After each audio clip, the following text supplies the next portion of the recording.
Alright guys, TacticalRab back again today. Hope you're all doing well and enjoying your day so far, and Shotzzy has given his full perspective on the Minnesota Rokkr drama of a few days ago, not just suggesting that you can use the SAE to get a replay if required, but also to potentially cheat in other ways as well, and his solution to the issue. Very much intrigued to your thoughts in the comment section below. Hit the like button if you enjoy, subscribe if you're new as always, I'd greatly appreciate it, really helps out the channel. Thank you very much indeed for doing that one, plenty to dive into today. First of all, a quick note on Boston, because this weekend on the 10th of December, they're doing a watch party in person between themselves and the New York Subliners. Pretty spicy match, of course, and that they, of course, will go in as pretty heavy favourites to this one as it presently stands. Free admission at the Helix Esports Centre. And just to show you guys this from the Toronto event, I wasn't actually aware they were doing much more than just what we saw, right? So we saw the clips of Scrappy and others. There was the watch party for their own online match, right? They played on the first day up against the Rokkr, or second day up against the Rokkr, right? So, and actually afterwards, there was also a 2v2 tourney that was going on, and apparently a couple of the guys that were playing in this 2v2 tourney went like on a 7-win streak, and then Insight and Scrappy came back in to try and shut them down, so thought this was really cool. Apparently the admission here was like, I think maybe 11, 13 bucks, something like that, but there was like free booze and all this stuff. I thought maybe it was going to be free entry and then like a paid bar, but apparently it was the other way around. So really cool stuff. Look at Insight, man, like he's talking trash to these guys. I thought it was pretty funny. So just an awesome experience, I'm sure, for everyone. So hopefully they do that again. Toronto showing how it is done for the COD scene at the moment. Quick note as well on Modern Warfare 2, because we've got new maps coming. And now apparently Castle. So Castle was remade as, did they just call it Castle in Vanguard, I'm pretty sure, but it was never played because it was not great for Search and Destroy, to be honest. It's coming back again along with some other maps as well. So look, we're just hoping, look, the map set right now is not an absolute disaster, but it's not great, especially if Hotel was gone, for example. It's not looking good. So we do need some new maps over time. That might be one of them. There will be others in due course as well, but we're going to have to wait probably until next year. But it's interesting really that, you know, Castle was a World at War map, right, which is definitely not an Infinity Ward game. So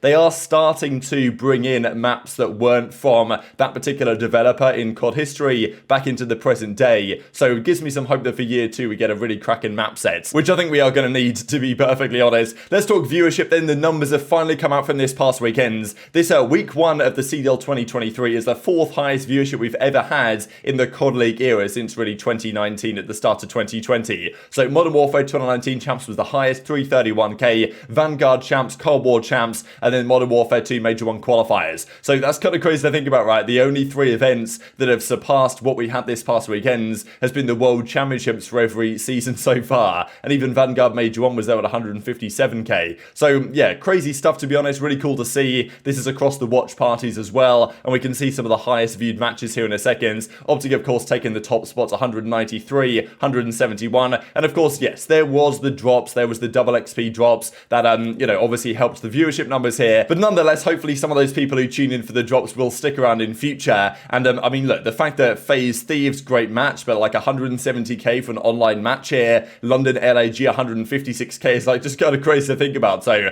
Major 1 is going to be great on this evidence, and hopefully by the time we get to, you know, Major 3, Major 4, the viewership is still returning a little bit. There's a few reasons why it's so good, but it's certainly great to see for the scene. And even comparing back to the CWL era, so some of the top numbers were a few years ago. The 2019 World Championship peaked at about 190k. The Vegas event that season, which was in December at a similar time, had about 210k. So potentially what we're going to see is that the peak viewership we get in Raleigh might be similar to what we should expect for the World Championship in a few months' time, in the middle of next season, basically. And then the 2018 World Championship, 324, even though I'm not actually sure this number's fully legit, because I think it included MLG.TV and Twitch as well, even though the MLG number was already including Twitch. So like anything around 200k for COD is great, and like on current evidence we should be no problem through that barrier for Major 1 in Raleigh in a few weeks' time. And even this I thought was kind of funny here from Attach. Does this prove Modern Warfare 2 is the best game of all time? I wouldn't say that, says Crone, of course, well, SAE, because Attach, Minnesota Rokkr, and the SE are going to be eternally kind of, well, combined together, at least in OpTic fans' memory, for a rather long time to come. And speaking of OpTic, of course, Scump's kind of been losing his mind over the last few days. I have no idea what this tweet that he did was here, but like, I don't know, this guy's been trying to regain heavily, I'm sure. And even this was on the CDL website. I did spot this, and Crone tweets it out,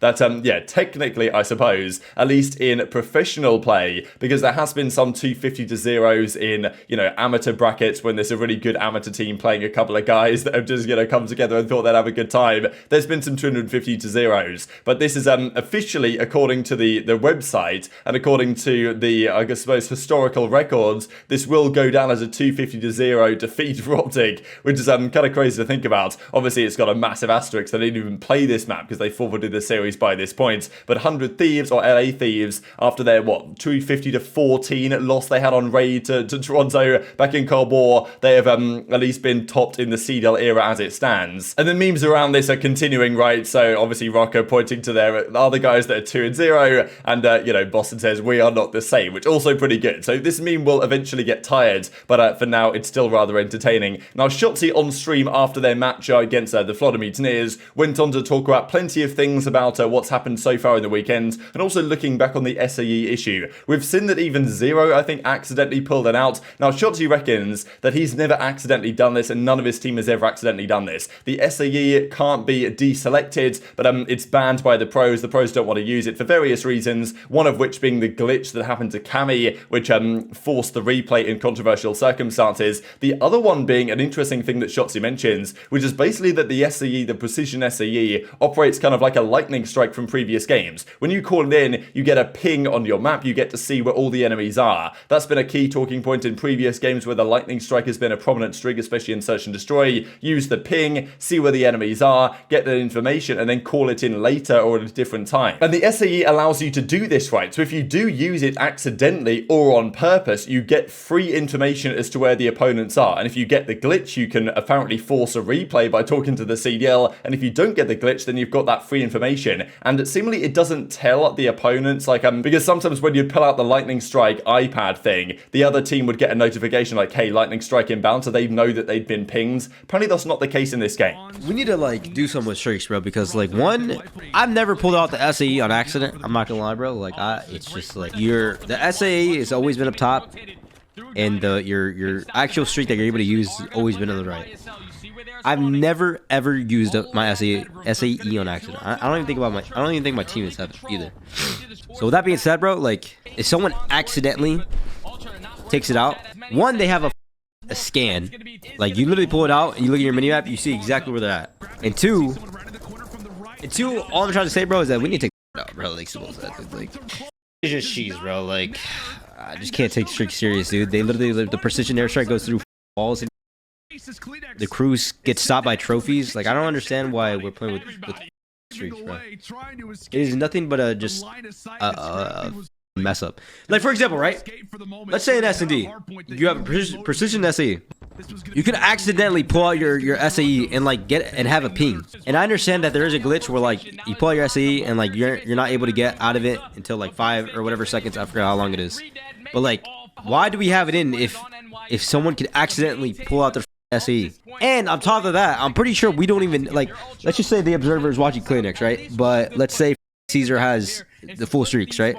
He meant to pull out his crews, but he pulls out his SAE and then immediately pulls it back, or immediately cancels it. He just got a free ping and knows exactly where they're at. And the other team doesn't even know because of the fact that they weren't observing him. And this is an issue that Boston Beans kind of alludes to as well last night. I wonder how many people are using the SAE pings in Search and Destroy and maybe even Control. And this is the thing, you can't tell. And Shotzzy obviously makes his thoughts clear on this. Now for the pro side, you'd imagine this is no problem. The teams have it, and okay, yeah, maybe they accidentally put it out from time to time, and hopefully they don't get the freezing glitch again. But it's quite clear that what Scump said, even just we looked at yesterday, right, that he's like, look, this can't happen again. It probably won't happen again, but something of this caliber just simply cannot be allowed to be happening in a league of this level. So what do we do to solve this issue? Especially because, as Beans is saying here, especially in challenges, teams could be cheating using this. What is stopping a team getting, their cruise missile, getting their SAE in Search and Destroy, and pulling out the SAE to get the ping? And okay, maybe it glitches and they look like an idiot, but then they can say, oh, I accidentally did it. I was trying to use my cruise, and look, I don't really know, but it's a pretty spicy one. The possibility that, even as he mentions at the end there, what if Skies is calling in his SAE? The other team would never know that he's used it, and we'd only know from a viewer perspective if they had to be spectating him at the time. He would get the information, could potentially relay that to his team, and that's banned for a reason by the pros. Now, it's not officially banned in the rule set, which is where things get a bit complicated. So the solution would be, from Shotzzy's point of view, is let's get rid of the streaks. And I don't don't really mind this idea. I do generally prefer streaks in the game, but right now it's just causing more problems than it actually solves. The only streak that's even usable is the cruise missile, and even that isn't even very good because the trophies just stop it, right? Like, you can't blow it up into multiple missiles like you could with the Hellstorm back in the day, so it's kind of irrelevant, to be honest. It does have some benefits, and it's nice to get streaks, and I don't really want streaks to be gone, because the issue is you get rid of streaks, like the pros will always kind of, you know, have some resistance to putting them back in, which I think they should be in at some point. But for now, is it really adding to the experience? I don't really think it is, and it's causing all sorts of potential future complications where, you know, cheating accusations could come through. It's a bit of a mess. I think Shotzzy's probably on the right lines to say, you know what, it's probably just time to get rid of the streaks entirely. Now, whether the CDL will actually do that, right, I'm not really sure, just because, you know, major one's coming up relatively soon. The rule set is as it is. There probably would be a rule set change after major one, but you know, going into the new season. But still, for now, the streaks will probably remain as they are until at least the new year, I would imagine, at which point we could get, you know, it's possible that this situation recurs again either next weekend or potentially at major one itself, which would be an absolute disaster, and the CDL needs to make sure they, you know, can try and get around this type of stuff. And even this right from the COD League last night, their newly formed team Rokkr look to become the new Kings of the North. Do they have what it takes to bring home a championship? Obviously a 2-0 start for Rokkr this season technically, and here comes Method sitting down and, you know, enjoying the party in the comment section below. So they're not going to be able to live this one down for a very long time to come, and you know, it's certainly a spicy one, right? And obviously OpTic were tweeting at the highlights for their first couple of series. That was all going so well until things went rather dramatically wrong at the end of that first series. So definitely tweet your thoughts in the comment section below on that one. A couple of quick things here from Clayster, especially, I thought was kind of crazy, that the amount of seasons that Clay has played in his career, just looking back at you know, the first season back in COD 4, all the other ones he's played, Modern Warfare 2022 will be his 14th season as a professional player. Thought this is kind of a cool idea from Puckett, actually, trying to give a name to each era, right? So like, let's say you're a pre-Ghosts, like you're a real pioneer if you're around in Black Ops 2 and earlier, I think. Then if you were kind of Ghost to Infinite Warfare, you came in kind of one of the old guard to a certain extent, and then there was the modern era. So Clay comes up with his own idea, the jetpack era, the third wave, and then this is Aix's one, which I thought was pretty good. So COD 2 to Black Ops 1 is the OGs. Of course, he wants to put himself in that category. Then Black Ops 2 to Ghost is the bandwagoners, right, that came on like after Aix and Co helped blow it up, and Scump, of course, was around in Black Ops 1 and stuff like that. Then the jetpackers during, I guess, the start of the jetpack era, the demons from Infinite Warfare to Black Ops 4, and then just, you know, the kids nowadays, which Clay is seemingly on board with as well. So probably slightly biased angle here for Aix, but you know, pretty interesting to look at this. And just to finish out with the video with this, the 30 bomb leaderboard after week 1. So in this game, you're not dropping 50, right? It's not going to happen. Maybe if there was, you know, maybe if you played Shipment Hardpoint, it might be possible, but you know, as it stands, not going to be the case. So 30 bombs, if you get a 30 bomb, it's pretty impressive. There will be probably some 40 bombs this season, but yeah, 30 bombs is pretty good. A few pros already have a 30 bomb to their name. There are 3 that already have 2 30 bombs, Sib, Awakening, and Vivid. So it goes to show how, well, first of all, Sib had that crazy series, but also outside of that, so we've got Boston looking rather good as it stands. But very much enjoyed your thoughts in the comment section below. Hit the like button if you enjoyed. Subscribe if you're new. Take care, and I'll see you next time.